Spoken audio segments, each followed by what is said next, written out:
All right, so this is a really straightforward overview of the events really between the constitutional period and the American Civil War.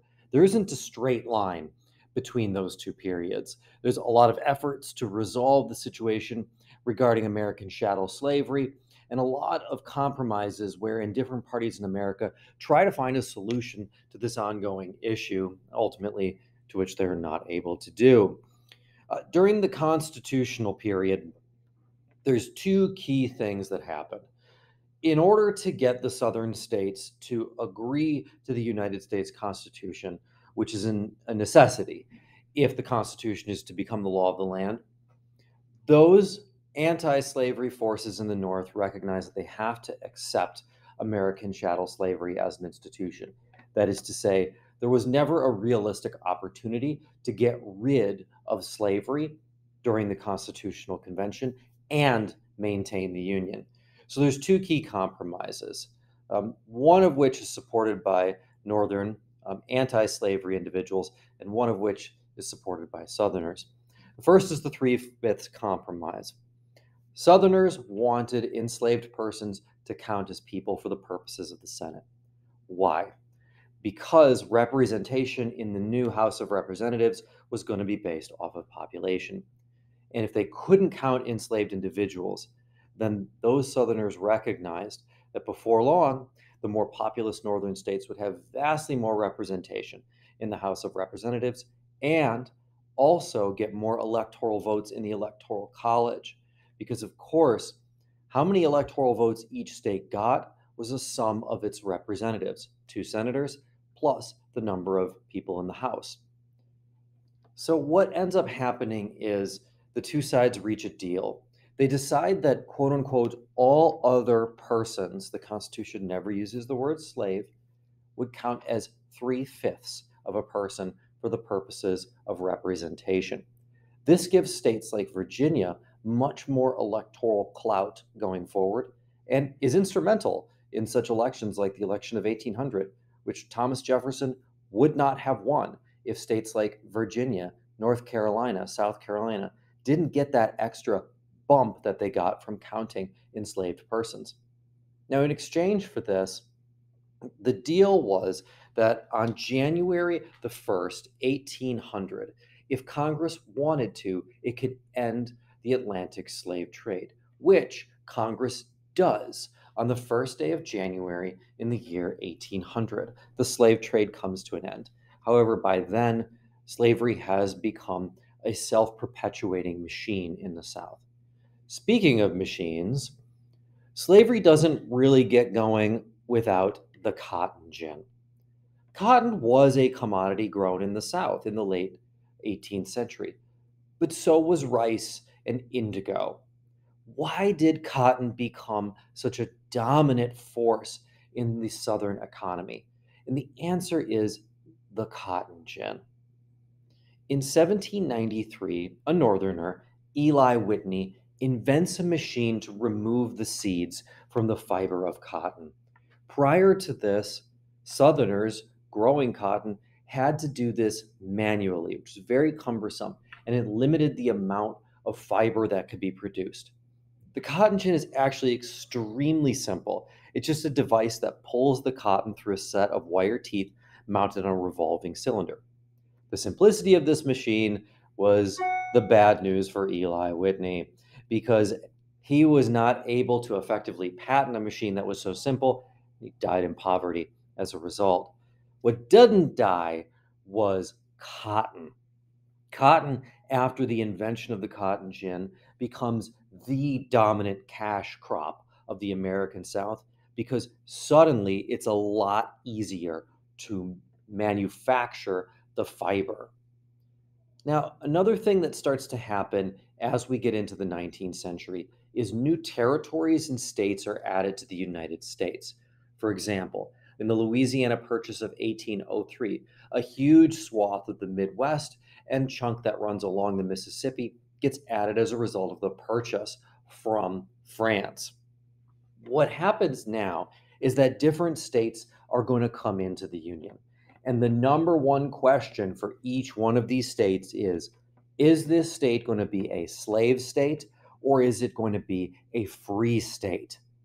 Every compromise that is addressing this issue from here to the election of 1860 and Abraham Lincoln is about how do we address adding new territories to the nation, and will they be slave or will they be free?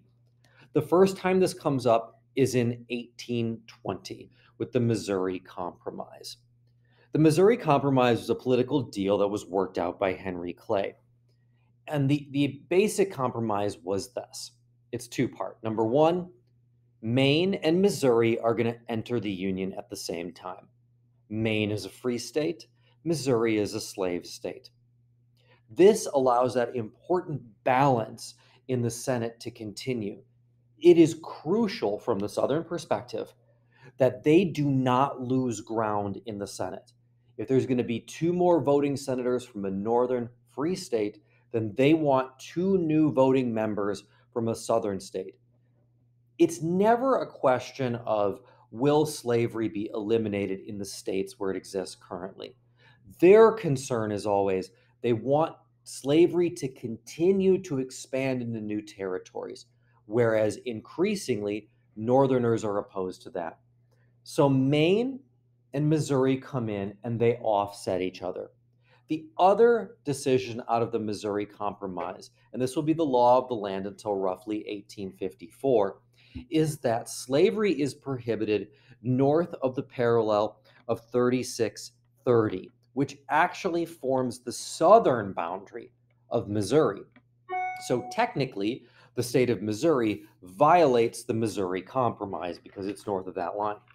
But the idea is that in all future decisions, any state that comes in south of the line will be a slave state.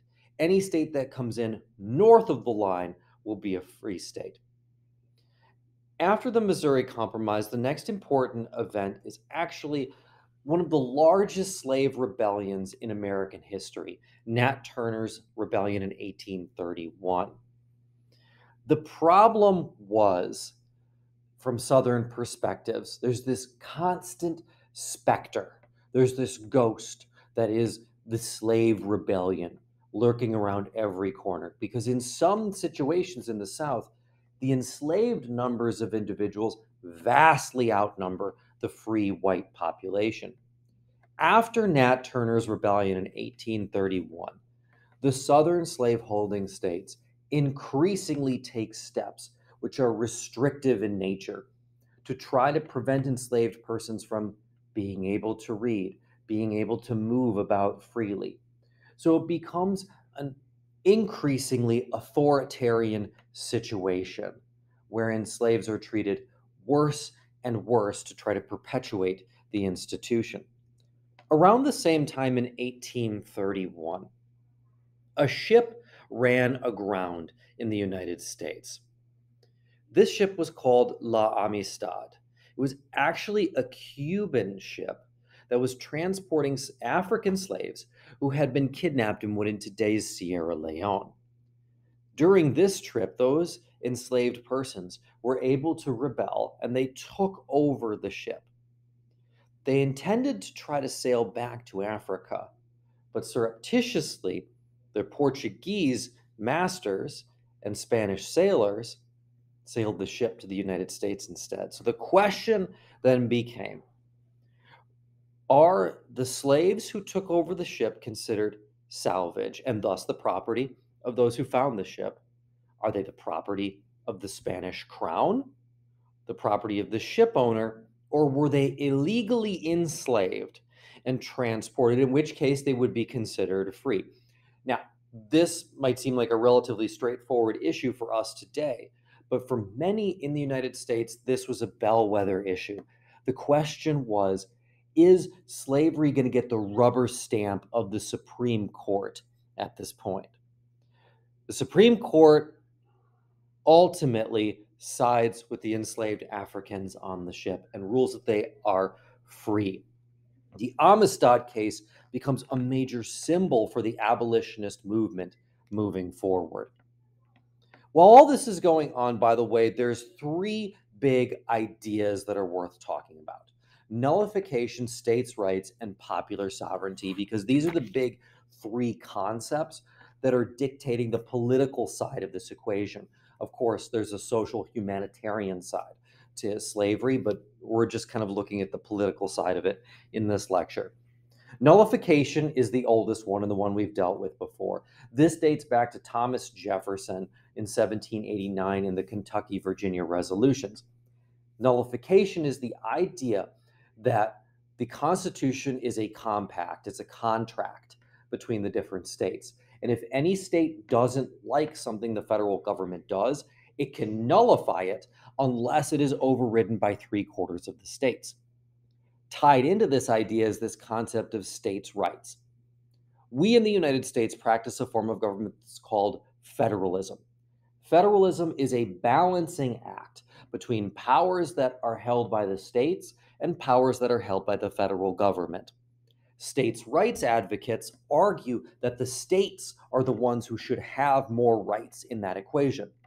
And increasingly, as we inch towards the Civil War, Southern states get more and more aggressive about their assertion that their rights as states should come before anything that the federal government wants.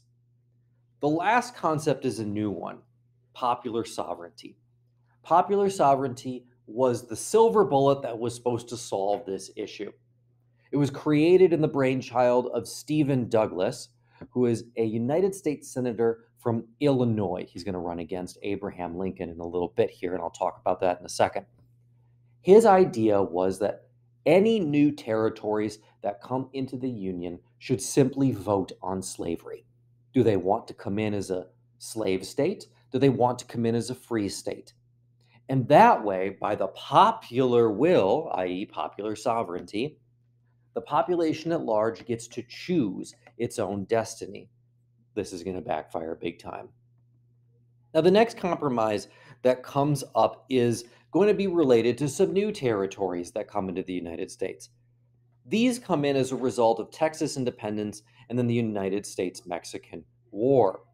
Texas gains its independence from Mexico in 1836, but is not admitted into the Union until 1845 and will come in as a slave state. Its entrance into the United States almost immediately precipitates the United States-Mexican War in 1846. As a result of the United States' victory in that war, all of what is today the American Southwest is added to American territories.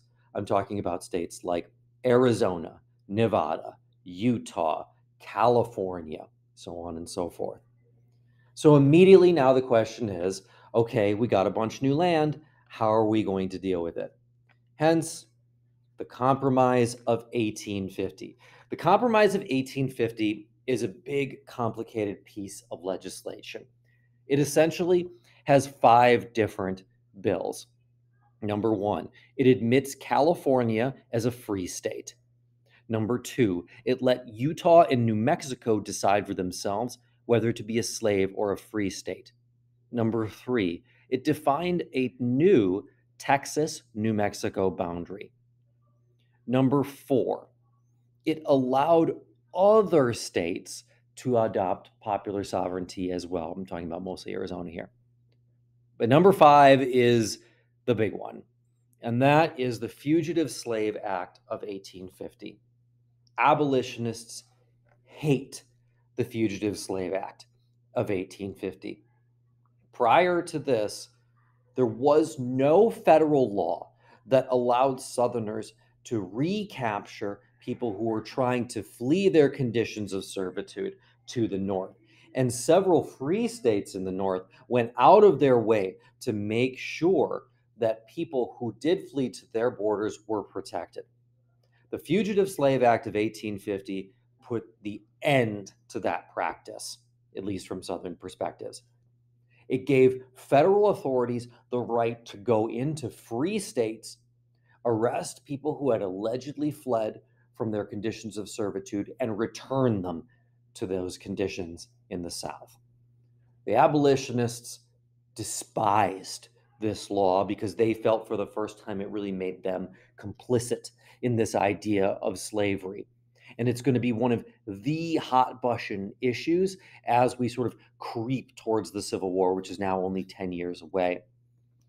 The next thing that happens is called the Kansas-Nebraska Act of 1854. The Kansas-Nebraska Act effectively repeals the Missouri Compromise. It creates two new territories, Kansas and Nebraska.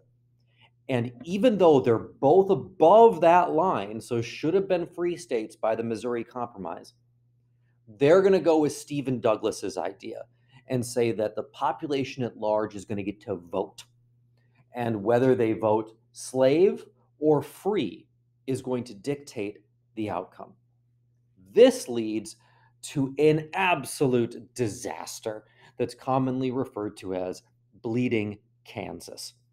Because what happens is, as soon as this decision is issued at the federal government level in 1854, both abolitionists and pro-slavery individuals, armed to the teeth, move to Kansas because their idea is we're going to shift the vote one way or the other. Southerners are desperate to make Kansas a slave state, even though there's no cotton grown there, by the way. This is purely politics. They want the two senators. They want the electoral votes. They don't really have any interest in using slave labor in either of these new territories at this point as a political move. Abolitionists do the same thing. They move to Kansas in a desperate effort to try to make sure Kansas comes out a free state. There's a lot of violence that goes back and forth. And one of the major casualties of these two decisions is what's called the Whig Party. So we have sort of the Democratic Party and the Whig Party who are operating in the United States up till this point. The disaster that is Kansas kills the Whig Party once and for all. In its place rises in 1854 the Republican Party that we know it today. One of the key platforms of the Republican Party is that slavery should not be expanded into new territories. I didn't say slavery should be ended. That wasn't part. Part of the deal was that the Republicans didn't want slavery expanded, and that's going to be key in 1860. In 1857, the Supreme Court steps into the mix, issuing the infamous Dred Scott decision. The Dred Scott decision is often cited as one of the worst Supreme Court decisions of all time, and it's got some good company there. The basic facts of the case were this. Dred Scott was he was an enslaved man. He was taken into a free territory. He was then later on returned with his master to a slave territory. He sued, arguing that because he moved to a free territory, his condition of servitude was obliterated. The Supreme Court, led by Justice Taney, issued a scathing, horrifyingly racist decision in which not only did Justice Taney reject the arguments made by Dred Scott, confirming him as an enslaved person, but he went one further. He determined that African Americans could never be full United States citizens, that the condition of slavery could not be prohibited by federal law. And so, in essence, he hands the South the judicial victory that they couldn't get in the legislative branch. He declares that slavery should be legal everywhere. He was from Maryland, by the way. He was a Southerner. Things heat up in 1858. In 1858, Abraham Lincoln, a new Republican candidate, clashes with Stephen Douglas, the popular sovereignty guy. They're both running against each other for the seat in the United States Senate in Illinois. While Douglas ultimately emerges victorious, this is Abraham Lincoln's first step onto the stage, and before long, he will be running for the United States presidency as the first ever legitimate Republican candidate for the office. That, however, will be a subject I will cover in another lecture.